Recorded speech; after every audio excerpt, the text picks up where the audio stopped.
And I think it's well established at this point that the GH6 is an absolute beast for video. But what about hybrid shooters like me who like to shoot photography alongside video all of the time? Let's get into the photography side of the Lumix GH6. First of all, I think the flagship feature is the 100 megapixels handheld mode. Now it's super fast and easy to do, and it takes only a few seconds for it to load onto your card, and then you can carry on with your day. So I'm going to shoot at f5 for a little bit of depth, keep as still as I can, and then it just takes a few seconds to create it, and we're done. Easy as that. The stabilization is that impressive that I've never had this fail on me, and it's very, very good. First we have the standard resolution at 700% and then the 100 megapixel mode, and then let's get even further into 1000% and you can see that it's miles sharper and there's so much more detail. So who is this mode for? I think it's great for landscape photographers if you want to get every last bit of detail out of your scene. I use it quite predictably if I've brought the wrong lens with me. So if I want to get a little bit closer to the subject but I don't have the right lens, I can rely on the 100 megapixel mode and I know that I can crop in post. This doesn't replicate barrel compression or any of the other elements of a longer lens, so it's not ideal, but it's good in a pinch. 25 megapixel brand new sensor with no low pass filter, really high quality, really sharp images. Cannot moan about your 25 megapixel sensor in this. It's a big upgrade from your other Micro Four Thirds cameras. But pixels is not the most exciting topic, so I'll just whew.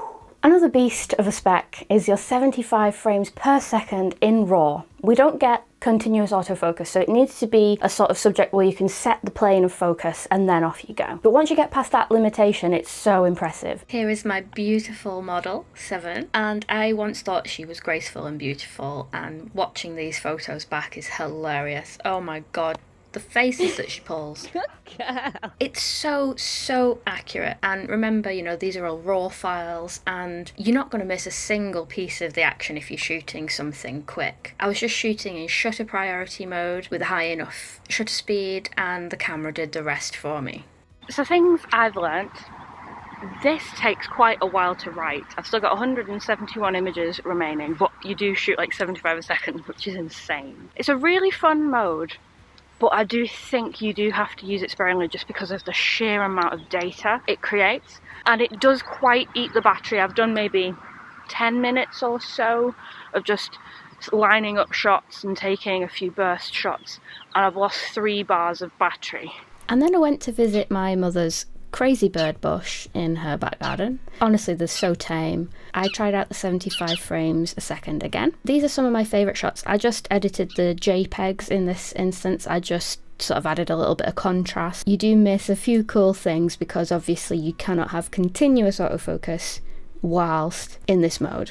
But when you get your focus right, it is super simple to get the photos that you want.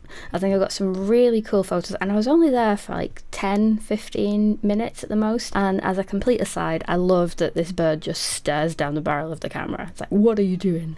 What are you doing? I'm trying to eat here. If you've ever done indoor photography like me, where the weather's a bit pants but you really still want to play with your camera, sometimes it can be take after take after take when you're doing these very quick scenes, like whether it's water droplets or throwing dice or whatever it may be. The 75 frames a second, honestly, once you've nailed where you want the focus to be, you can do it in one take. It takes photographs faster than the eye can see. Let's talk about autofocus for photography. Now, everyone's banging on about autofocus for video, but I am so happy with the new Venus engine, which gives you twice as much processing power or more than the predecessors. How snappy the autofocus will be when it comes to things like wildlife or tracking sports. I think it's going to really shine between your burst modes and your faster processing. The autofocus is going to really kick butt for faster moving things. The 5-axis stabilization, my goodness. You can get comfortably, and I do mean comfortably,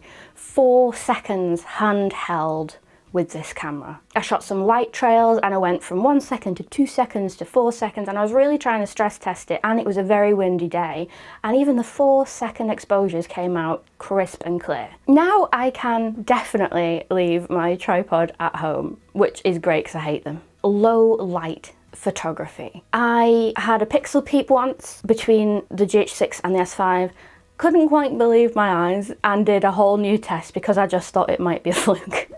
But no, ladies and gentlemen, your ISO can go whew, skyward. It can go to the actual moon. In the GH5 days, I was sort of like, you know, ISO 1000 is about as high as I want to push it. Now we've got 6400 in the bag, we've got 12,800 in the bag. As high as ISO as the GH6 will do, it's usable. Absolutely blown my tiny mind. So now we've talked about some good stuff, let's talk about some things that are absent and what it might mean for the future of the Lumix line. I was a bit sad to see that we no longer have our focus stacking mode, which is so convenient. I love focus stacking for landscape photography, and sometimes you don't want to take that extra effort to sort of stitch it together in your computer. So if you can do it in camera, where the camera goes all the way through the field of view and then stacks it all together for you and every single thing is in focus, brilliant mode. That's been on a lot of cameras that I've owned and I have used it quite a lot. Absent from the GH6. One thing I lament and miss about my Olympus cameras is the live composite mode. It's so much fun, particularly if you're doing star trails or traffic, and you can see in real time as the image progresses, so it saves you a lot of time and trial and error. So I think there are some glaring gaps intentionally with the GH6 that tells me that they may want to revamp the G9 line. Now imagine a photo-centric camera like the next G9 with this amazing stabilization, the amazing Venus engine, the brand new photo features and the brand new sensor size, and all of these technical things like your focus stacking and your live composition modes. That is such a great offering. It's such a great offering. I think that would be a photography beast. I can't justify it, but if it does come out, I'll be very tempted. There's been a few YouTubers around who have been saying that the GH6 is the swan song for Micro Four Thirds, and I don't think that's right at all. I think with the way that they have omitted certain features from the GH6 means that they're going to revamp the photography, bodies, and hopefully we'll see a refresh of the whole line, because very clearly there is a huge Micro Four Thirds audience. There are very enthusiastic photographers and videographers out there who use the system. I do not think it's the end of the Micro Four Thirds line. I actually think it's a very exciting new beginning. Definitely check out this video next. You'll love it, I promise.